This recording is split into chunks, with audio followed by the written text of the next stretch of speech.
15,000 روپۍ میاشت نه ده ګټلې او 100,000 روپۍ ما د عمران خان په حکومت کې بل داخل کو.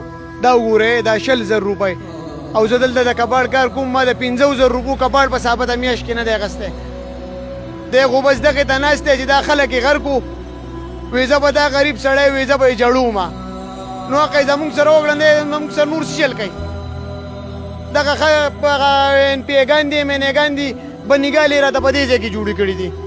هغه هلته کې جوړوي دی دلته جوړوي. نور خو خلک دې تباه او برباد کړو. قسم په خدای کې یو سړی خپل رزق په 15 روزانه وړه ګرانېږي. خلکو به یې په بجټ کې ګرانېږي. په بجټ کې شی ګرانېږي. بجټ خو ما ونه لیدو. بجټ خو د عمران خان په حکومت کې نشته. د هغه په خپل کور کې بجټ لګېدلی دی. هر ټایم د هغه 1500 روپو ته د وړه وخېجو. 1500 روپۍ وړه دي نو موږ به پسې په دا خلک تش وړه وخوري. نور څه نه خوري. چینی هغه دغه ټیکه د هغه سره د میلیونه د هغه سره دي. هغه ولا په درنو کې پیسې ولګولې اوس هغه نه وباسي. په 240 روپۍ تړی چینی و هغه وروره د هغه سړي د لاس هغه دی په کوم حد ته ورسېده. عمران خان له اوټ ورکړی. اوس ځکه خو زموږ سره دا چل وروره چې سهار راپاسي وایي وړه چې کوم دی 200 روپۍ ګران شو. چې بله ورځ د بیا راشي د شپې سملې چې 100 روپۍ نور ختلې. هلکه خدای دې پوهه که دا شی یا ختم که چې نه شي کولی قلار شه د حکومت نه. قلار شه نور په کور کې کېنه په بنیګاله کې دې کېنه نور سره مه نوکاږي. یو ورځ چې مونږ راپاسېدو دا مونږ چېرته ونه لیده چې ازاني راغله. خو روزانه ګراني ده روزانه ګراني ده. د دې خلاف دا دی چې ټول خلک یې غر کړه. یو پکې روغ نشته. په 1500 روپۍ 1500 روپۍ تیل 2 دړۍ وړه دي. نور دا مهنګۍ څه ته وایي. زه به که ووایم که ونه وایم. ورځ ورځ سیوا کېږي او د 2 کال بس کېدای شي دا خلک ټول دې ملک وتښتي. بیلونه خو معمولي کور دی 5,000 رقم نشته. معمولی یو کمرګي کور دی.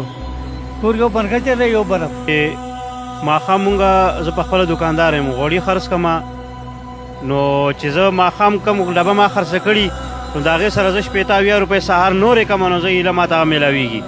او چې د هغه رشکې کرایه او د ګاډي کرایه هغه جدایي.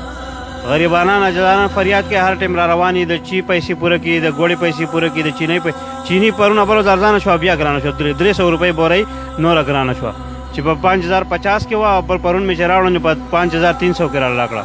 دغه شان چې په 1 کیلو کې 150 روپۍ چې بل ورځ ګران شوی دی.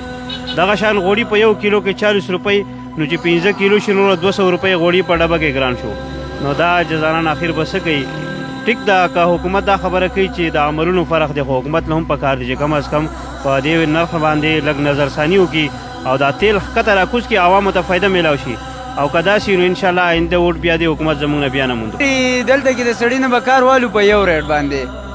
مونږ وایو زوړ ریټ دی زوړ حساب کتاب دی چې هلته لاړ شو سوداله ملګري هغه کمې پیسې چې د هغه نه راغستې په هغې پسې 8,000 نورې قرضه او هغه له بیا هغه کار سرته رسو. ولې دلته د سړي سره جبه کړي هغه شی خو به بیا کول غواړي او هلته چې لاړ شي شی ښه ګراني. نو ملګري چوکاټ چې و نو د 83 روپو نه 250 روپو ته وختو. په 249 روپۍ باندې نن کیلو دی. لا سبا یې پته نه لګي چې سبا ځمه چې څه به ریټ وي. نو موږ